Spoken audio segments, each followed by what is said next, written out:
इस कहानी के लेखक हैं धीरज कुमार सालुंके। सुबह खंडिया की माँ ने जब खंडिया का कमरा खोला तब उन्हें कमरे में खंडिया की लाश मिली। उसने खुद के ही नाखूनों से अपना पूरा शरीर नोच डाला था और आखिर में अपने ही नाखूनों से खुद का गला फाड़ डाला था। वह बहुत ही डरावना मंजर था। सब जानते थे कि यह खुद खंडिया का किया धरा है। जरूर कोई बुरी शक्ति इसके पीछे थी, लेकिन जो भी सबूत मिले उसे देखकर पुलिस वालों ने इसे खुदकुशी करार दिया। लेकिन मैं जानता था कि यह खुदकुशी नहीं थी, इसके पीछे दंड राक्षस था।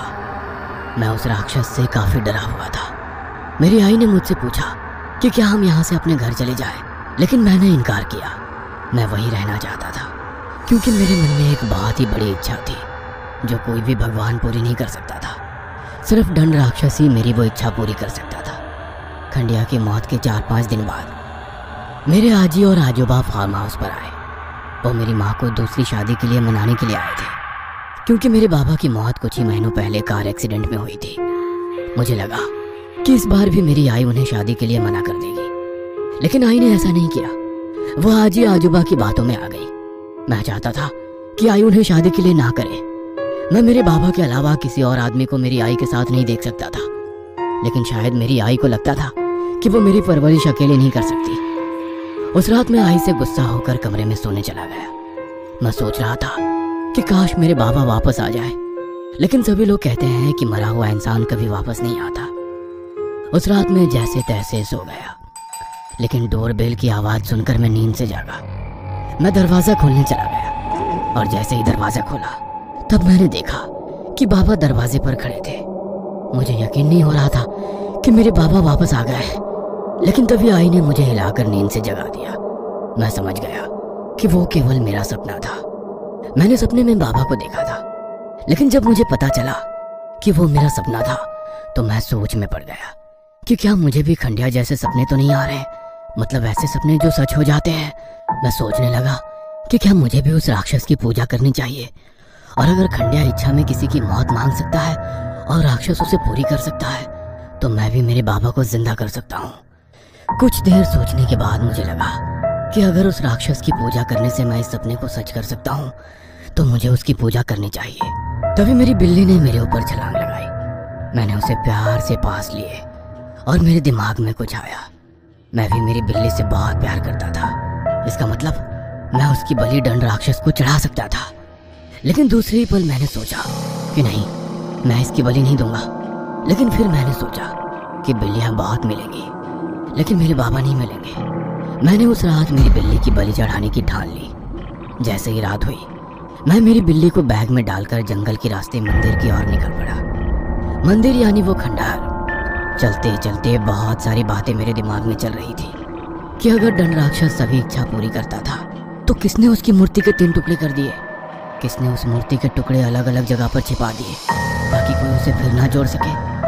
शायद कोई चाहता था कि कोई भी उस राक्षस की पूजा ना करे। मैं सोचते हुए मंदिर में पहुंच गया। तालाब से पानी लेकर मूर्ति को धोया।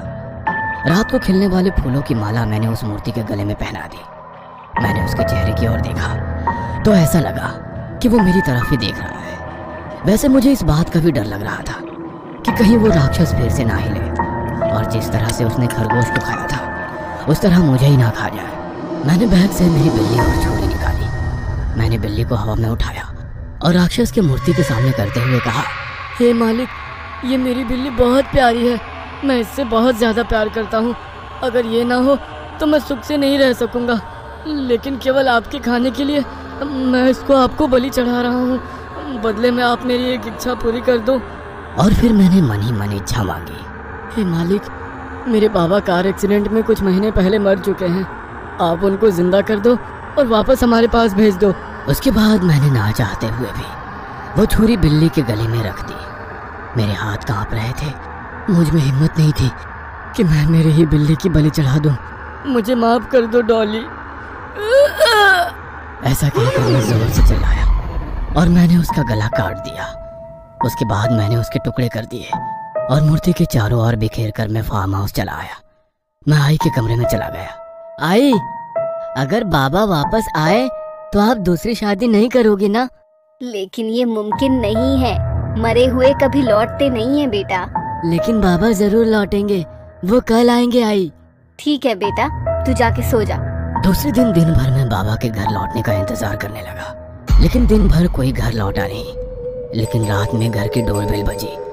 मैं भागते हुए दरवाजे के पास गया और दरवाजा खोला, और मैंने देखा कि दरवाजे पर मेरे बाबा खड़े हैं। मैं उन्हें देखकर बहुत खुश हुआ था। मैंने दोनों बाहों से उन्हें लपेट लिया। आई, देखो बाबा वापस आए हैं। मैं जोर जोर से चिल्लाने लगा। मेरी आवाज सुनकर आई अपने कमरे से बाहर आई। साथ ही आजी आजोबा भी वहां पर आए। मुझे लगा था कि बाबा को देखकर सब लोग बहुत खुश हो जाएंगे, लेकिन ऐसा नहीं हुआ। उन्हें देखकर हर कोई डरा हुआ था। आई को देख बाबा उसके पास गए और उसे गले से लगाया, लेकिन आई ने उन्हें दूर धकेल दिया। यह देख आजोबा आगे आए। उन्होंने बाबा की कॉलर पकड़ी और बोले, ए बहरूपी, कौन है तू? है? बाबा, मैं आपका बेटा दिनेश हूँ। बाबा ने कहा, तू दिनेश नहीं है, मेरा बेटा एक्सीडेंट में मर चुका है और उसके शरीर को हमने जला दिया है। आजोबा ने कहा और बाबा को घसीटते हुए घर से बाहर ले गए और दरवाजा बंद कर दिया। बाहर से बाबा बता रहे थे कि वो ही उनके बेटे हैं। आखिरकार मैंने आजी आजोबा और आई को सब कुछ बता दिया, जो मूर्ति को जमीन के बाहर निकालने के बाद हुआ था, और उन्हें यह भी बता दिया कि बाबा सच में मौत के बाद लौटे हैं, वो सिर्फ दंड राक्षस की वजह से। लेकिन मेरी आई फिर से मुझ पर गुस्सा हो गई। चिंटू बस कर, वरना मार खाएगा, उन्होंने कहा। लेकिन मैंने देखा कि आजी आजोबा के चेहरे पर डर छाया हुआ था। वो दोनों को कोई चिंता खाए जा रही थी। आजोबा, मेरा यकीन करो, मैंने कहा। तब आई मुझे बस चांटा लगाने ही वाली थी कि तभी आजोबा ने उसे रोका और बोले, रुक जाओ बहू, मुझे लगता है कि शायद चिंटू सच कह रहा है। ये आप क्या कह रहे हो पापा? हाँ बहू, लोग कहते हैं कि मरे हुए वापस नहीं आया करते, लेकिन ये पूरी तरह सच नहीं है। वो वापस आते हैं तब जब उन्हें बुरी शक्तियों को खुश करके वापस मंगाया जाए, और चिंटू ने यही किया है। हमें जल्दी से यहाँ से निकल जाना चाहिए, हमारी जान खतरे में है। ये आप क्या बोल रहे हो पापा? मुझे कुछ समझ में नहीं आ रहा है। बहू, ये सच बोल रहा है। कभी कभी मरे हुए लोग वापस आते हैं। हमारे गांव में भी एक लोहार मौत के बाद वापस लौट आया था। उसकी जलकर मौत हो गई थी। उसका 16 साल का बेटा अनाथ हो गया था, क्योंकि उसकी माँ कुछ सालों पहले ही मर चुकी थी। लोहार की मौत के बाद वो लड़का न जाने कहाँ चला गया, और जब 4 साल बाद वो गांव में लौटा तो गांव के लोग अचानक से बीमारी से मरने लगे, और एक अमावस की काली रात वो वापस आ गया। लेकिन लोग उसे लोहार का बहरूपिया समझ रहे थे। उसने लोगों को बताया कि वो नरक से वापस लौटा है, लेकिन कोई उसकी बातों का यकीन नहीं करता था। हर कोई उसका मजाक बनाता। इसीलिए एक रात जब गांव के लोग सोए हुए थे, तब उसने सोए हुए उन लोगों को कुल्हाड़ी से काट कर मौत की नींद सुला दी, जो उसका मजाक बनाते थे। और दूसरे दिन सुबह उसने अपना गुनाह कबूल भी कर लिया। तब गुस्सा हुए गांव वालों ने उसे जिंदा जला दिया। बेटी, मरे हुए लोग जो वापस आते हैं वो क्रूर होते हैं। उसमें दया प्यार ऐसा कुछ नहीं होता, वो निर्दयी होते हैं। और जैसे चिंटू ने बताया है, अगर दिनेश नरक से लौटा है तो वो हमारे लिए खतरा है, और हमें जल्दी से यहाँ से निकलना पड़ेगा। की बातें सुनकर मेरी आई भी चकरा गई थी। मैंने उसकी आंखों में डर देख लिया था, साथ ही मैं भी घबरा गया था। बहू, तुम लोग पीछे दरवाजे से चुपके से कार की तरफ जाओ, मैं अभी कार की चाबी लेकर आता हूँ, आजोबा ने कहा। और आई, आजी और मैं पिछले दरवाजे से पार्किंग में चले गए। लेकिन तभी कार के पीछे से बाबा बाहर निकले। वो गुस्से में थे। ये देख आई और आजी पीछे छुप गए। क्या रे बुढ़िया, कहाँ ले जा रही है मेरे बेटे और बीवी को? उन्होंने गुस्से में आजी से कहा। अरे कुछ नहीं बेटा, चिंटू बीमार था तो हमने सोचा कि उसे अस्पताल ले आते हैं, आजी ने डरते हुए कहा। तभी बाबा ने आजी को एक चपेट मारा और आजी नीचे गिर गई। बाबा बहुत गुस्से में लग रहे थे। झूठ बोलती है बुढ़िया, उन्होंने कहा, और वो हमारी तरफ बढ़े। उन्होंने आई का हाथ पकड़ा और बोले, बहुत दिन से हम दोनों ने साथ में रात नहीं गुजारी, चलो घर के अंदर चलते हैं। यह सुनकर मेरी आई घबरा गई। उन्होंने अपना हाथ बाबा के हाथ से छुड़ाने की कोशिश की, लेकिन बाबा ने जोर से उन्हें पकड़ा था। तब बाबा गुस्सा हो गए और उन्होंने आई को भी चांटा मारा और आई नीचे गिर गई। बाबा ने आई के बाल पकड़े और उसे घसीटते हुए घर के अंदर ले जाने लगे कि तभी आजोबा वहां पहुंचे और उन्होंने बाबा के सर में फावड़ा मारा। वैसे बाबा जमीन पर गिर गए। बहू उठ जाओ, आजोबा ने कहा और हम सब कार के अंदर बैठ गए। आजोबा ने कार स्टार्ट की और वो गियर डालने ही वाले थे कि तभी मेरी नजर खिड़की के बाहर गई, जहां पर बाबा कुछ देर पहले जमीन पर गिर गए थे। वो अब वहां पर नहीं थे। तभी मेरी नजर ड्राइविंग सीट के खिड़की में गई। वहां बाबा खड़े थे।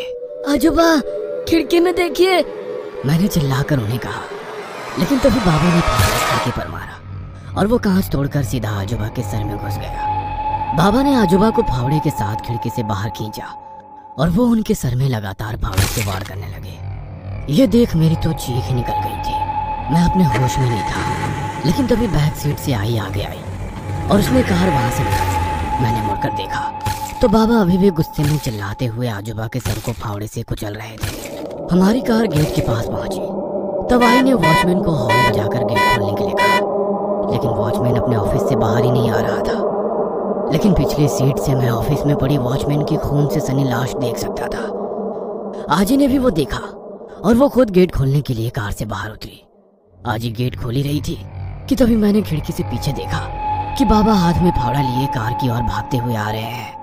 रुक बुढ़िया, तुझे आज नहीं छोड़ूंगा। आजी जल्दी करो, बाबा आ रहे हैं, मैं चिल्लाया। आजी ने थोड़ा गेट खोल दिया था, लेकिन उसमें से कार नहीं जा सकती थी। आजी जल्दी आओ, वो पास आ गए हैं। बस आ रही हूँ, आजी ने कहा। तब तक आजी ने कार गुजर सके इतना गेट खोल दिया था और वो दरवाजे की तरफ आई, लेकिन वो अंदर आए इससे पहले ही बाबा ने उनके सर में भी फावड़ा मारा और आजी जमीन पर गिर गई। मैं और आई जोर से चीखे। मैं रोने लगा, लेकिन आई ने कार वहां से भगाई। मैंने मुड़कर देखा तो बाबा आजी के सर में भी बार बार फावड़े से हमला कर रहे थे और आजी का सर कुचल रहे थे। यह देख मैं रो पड़ा। मेरी गलती की वजह से आज मेरे आजी आजोबा इस दुनिया में नहीं थे। पहले मेरी गलती की वजह से खंडिया मर चुका था और अब आजी आजोबा। हम लोग कार से पहाड़ उतर रहे थे। शायद हम वहां से कहीं दूर जाने वाले थे, लेकिन मैं जानता था कि बाबा हमारा हर जगह पीछा करेंगे और जो गलती खंडिया और मैंने उस मूर्ति को बाहर निकाल कर की थी वह मुझे सुधारनी भी थी, क्योंकि अगर मैं और आई वहां से निकल जाते तो कोई दूसरा मासूम उस राक्षस के जाल में फंसता और उसकी पूजा करता। आई, कार को तालाब के पास वाले खंडहर की ओर लो। हमें कैसे भी करके उस राक्षस को रोकना होगा। उसी की शक्ति की वजह से बाबा वापस आए हैं और अगर वो राक्षस ही ना रहा तो उसकी शक्तियाँ भी नहीं रहेंगी और ना ही बाबा रहेंगे। तब हम बाबा से बच जाएंगे और बाकी मासूम लोग भी उस राक्षस का शिकार नहीं होंगे। लेकिन हम उस राक्षस को कैसे रोकेंगे? तब मुझे खंडिया की कही हुई आखिरी बात याद आई। उसने कहा था कि मूर्ति को तोड़ दो। हमें उस राक्षस की मूर्ति पहले जैसे ही तोड़नी होगी। मेरे कहते ही आई ने कार खंडहर की तरफ मोड़ी। हम लोग जंगल के खाली रास्ते से आगे बढ़ रहे थे कि तभी बाबा जंगल से रास्ते पर आ गए और उन्होंने हाथ में पकड़ा हुआ था कार के कांच पर दे मारा। आई डर गई और कार पर से कंट्रोल खो बैठी और कार बाजू वाले पेड़ से जा टकराई, लेकिन सीट बेल्ट और एयर बैग्स होने की वजह से हमें ज्यादा चोट नहीं लगी। आई ने मुझे जल्दी से कार से बाहर निकाला और हम दोनों जंगल में भागने लगे। बाबा भी वो खूनी फावड़ा लेकर हमारा पीछा करने लगे। हम लोग भाग ही रहे थे कि तभी आई जमीन पर गिर पड़ी। मैंने उसे उठाने की कोशिश की, लेकिन मैं उन्हें उठा नहीं पा रहा था। कहाँ तक भागोगे तुम दोनों? जहाँ भी भागोगे वहाँ पर आ जाऊंगा और दोनों के सर कुचल दूंगा। बाबा किसी जानवर की तरह चीख रहे थे। उनकी आवाज बस कुछ ही दूर से आ रही थी। बेटा तुम जाओ, वो खंडर इस तरफ है। तुम जल्दी से जाकर उस मूर्ति को तोड़ दो। मैं यहीं कहीं छिप जाऊंगी। नहीं, मैं तुम्हें छोड़कर नहीं जाऊंगा। मैं बाबा को नहीं छोड़ूंगा, मार दूंगा उन्हें। मैं जमीन पर पड़ी लाठी उठाकर रोते हुए बोला, क्योंकि मैं उन्हें नहीं गंवाना चाहता था। अब उनके सिवा मेरा इस दुनिया में कोई भी नहीं था। लेकिन वो जिद पर अड़ी रही। तभी मैंने पीछे से बाबा को आते हुए देखा। बेटा तुझे मेरी कसम है, तू नहीं गया तो देख मैं अपनी जान दे दूंगी। आई ने जमीन पर पड़ा पत्थर अपने सर पर रखते हुए कहा। ये देख मैं रो पड़ा और ना चाहते हुए भी आई को वहीं छोड़कर खंडहर की ओर भागा। मैं भाग ही रहा था कि तभी मुझे आई की दर्दनाक चीखें सुनाई दी, लेकिन मैं रुका नहीं। मैं बस खंडहर की ओर भागने लगा। भागते भागते कुछ ही देर में मैं खंडहर पहुंचा। वो राक्षस की मूर्ति वहीं खड़ी थी। तभी आई की एक दर्दनाक चीख उस जंगल में गूंजी और फिर आई की आवाज हमेशा हमेशा के लिए बंद हो गई। मेरी आंखों में आंसू आ गए और मैंने उस मूर्ति को गुस्से में आकर लात मारी। वह मूर्ति नीचे गिरी और उसके 3 टुकड़े हो गए। वैसे ही जंगल से बाबा के चिल्लाने की आवाज आने लगी। वह दर्द के मारे चिल्ला रहे थे। यह देख मैं आई की ओर भागा और जब मैं वहां पहुंचा तो मेरी सांसें रुक गई। वह भयानक मंजर देखकर मेरी दिल की धड़कनें मानो रुक सी गई थी और मैं फूट फूट कर रो पड़ा, क्योंकि एक पेड़ के टूटे हुए टहनी में मेरी आई का शरीर घुसा हुआ था और उनका सर कुचला गया था। वहीं जमीन पर वो खून से सना फावड़ा भी पड़ा हुआ था और उसके पास ही जमीन पर एक शरीर जल रहा था, जो कि मेरे बाबा का ही था। शायद उनकी जान चली गई थी। राक्षस की मूर्ति टूटकर बिखरते ही उसकी शक्तियां भी बिखर गई और नरक से लौटे मेरे बाबा आग में जल उठे और फिर मर के वहीं लौटे जहां से वे आए थे। उस दिन मैंने अपना सब कुछ गवा दिया। ना मेरे पास आई बाबा थे, ना प्यार करने वाले आजी आजूबा। मैं अनाथ बन गया, सिर्फ और सिर्फ मेरी वजह से। अगर खंडिया ने मरते वक्त जो मुझे बताया था, अगर मैं वो करता, यानी कि उस मूर्ति को तोड़ देता, तो आज मेरे परिवार वाले जिंदा होते। उसके बाद मैंने उस राक्षसी मूर्ति के अनगिनत टुकड़े किए और दूर दूर के इलाकों के तालाबों में फेंक दिए, ताकि कोई भी इंसान फिर से उसे जोड़ ना पाए।